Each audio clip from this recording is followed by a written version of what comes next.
If you're thinking along the lines of the action learning phase, thinking stage is the beginning stage of the plan. The planning stage is the cultivating. Acting is, you do it. And the thing is, all through this you're acting and doing all the time. And reflecting is the reflection stage. But I'd also like to add the celebration stage as part of the reflection. No matter what actually happens, you need to have that reflection stage. What I'm going to also then move on to now is I'm going to go backwards.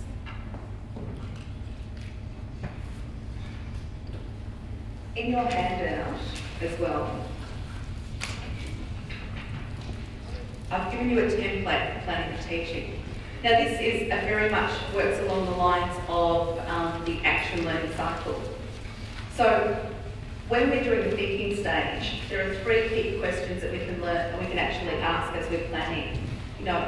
It's 2. Acquiring prior knowledge is really important and clarifying expectations.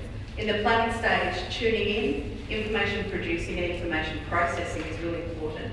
The act is the application doing and the reflection is the reflection.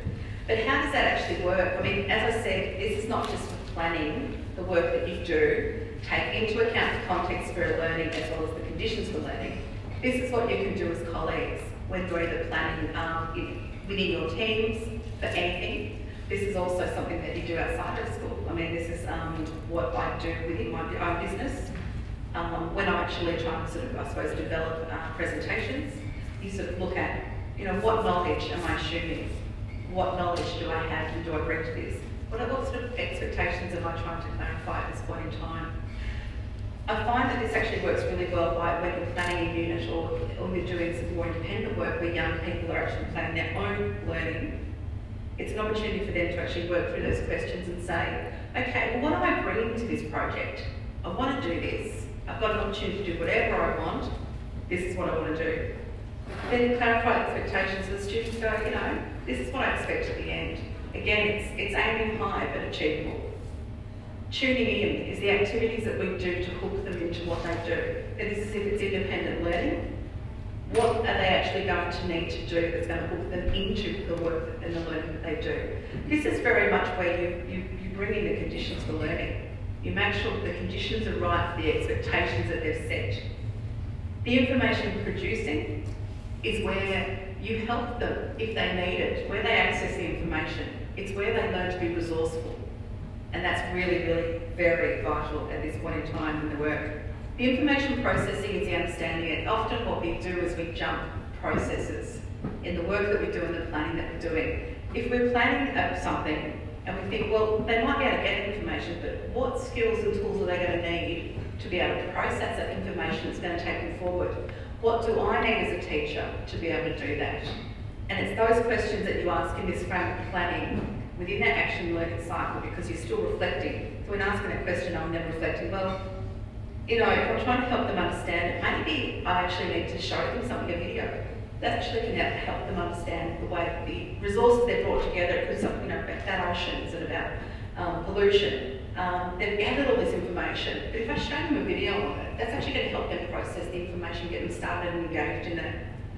The application of doing, how are they going to do it? How are we going to do it with it? So, they're going to do this, I'm going to do it through using the role of a monitor and a tutor. I'm going to do it more individualised. I'm going to actually facilitate, sit in the centre of what they do in some respects, but also stand outside and do it as well. And then the reflection. It is about going back to the start and saying, well, they brought this knowledge, they brought these expectations, we hooked them in, but where have we actually got to? And again, it comes back to honouring the fact that there are risks that we've taken, there's things that we learned, there's things that have actually got in the way of the barriers.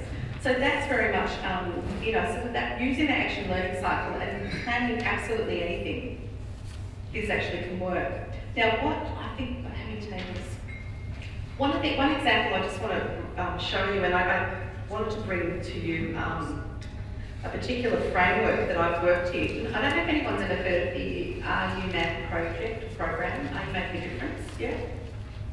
Okay, it was developed by Education Foundation, organisation I used to work with, but what it is it's a framework, it's mapped to VELS and it's mapped to VCAP, and it's basically about student-centred learning, and it is a way that students can actually go through what's called 8 Ps.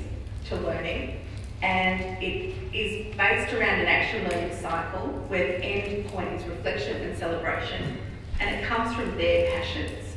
So, you know, we talk about desire and motivating. It's about how they can get motivated in their own learning.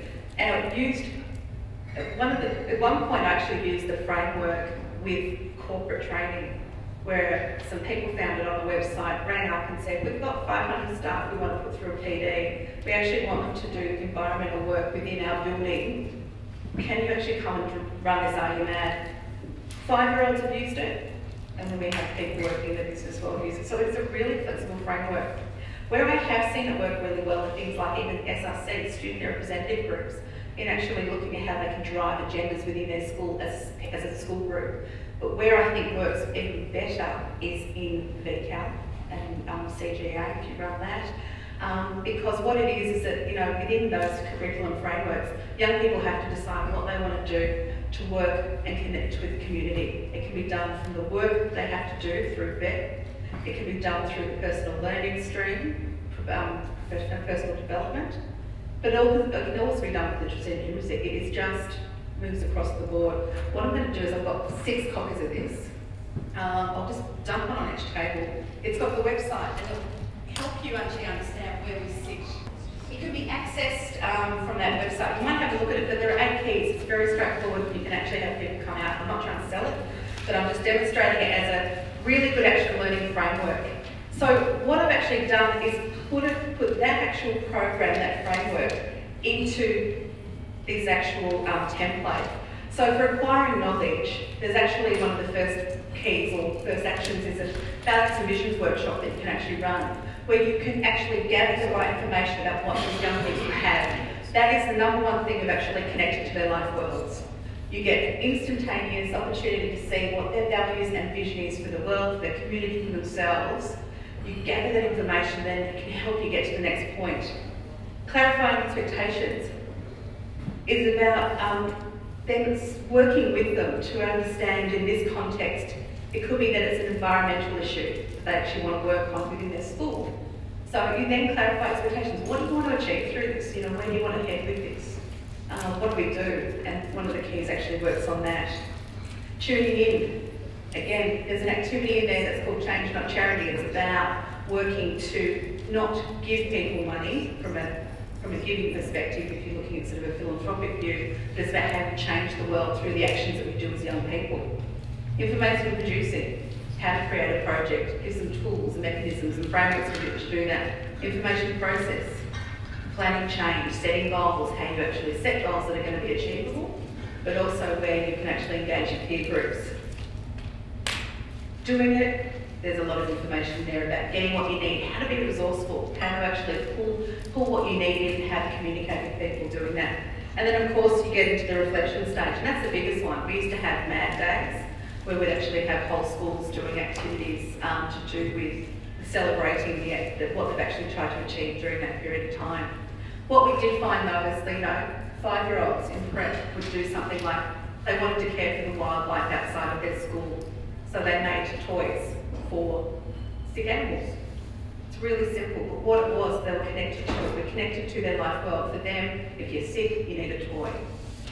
We then monitored, we did a bit of a longitudinal study. That group of 5-year-olds by grade 6 still had the same passion, look after the wildlife and the environment around their school. By year 6, they were actually out there with rangers, planting, caring for animals, learning about the welfare of animals, and they were actually advocating for looking after the natural environment. It was their passion when they were in prep. They took it through to grade 6. The push into secondary school was incredible. They wanted to continue that as they moved and transitioned into secondary school. So it's one of those things, we connected with their life worlds really early on through learning. It just became part of their everyday schooling. They talked about it. It was part of their school. They were really, really, I suppose, passionate about it. It was part of the curriculum in the end, and they took it on to secondary school. So that's in some ways an opportunity to sort of take a tool away. You might want to use it. You might say, hey, I've used this before from an action learning context, but it's just another way of actually planning and learning, and I suppose having an opportunity to have a dialogue with your colleagues as well. Sometimes you just need one tool that helps you focus what you do when you're talking about these things and engaging with each other. So what we've attempted to explore today is the learning relationships, the context for learning, conditions for learning, action learning, how you can actually implement that. And again, it's useful for many different ways. But also I think what's come out, especially from the responses you've given, and I have to apologise once again for not giving you more opportunity to be collegial in your discussions, but it's about challenging young people and the fact that if we don't honour and try and understand where they're coming from and not try and control those life worlds outside of our learning context, it's going to be really hard for us to actually make what they do in the learning context that we can control real. So thank you very much. Thank you for being there Friday afternoon and listening, and I really appreciate it. Thank you.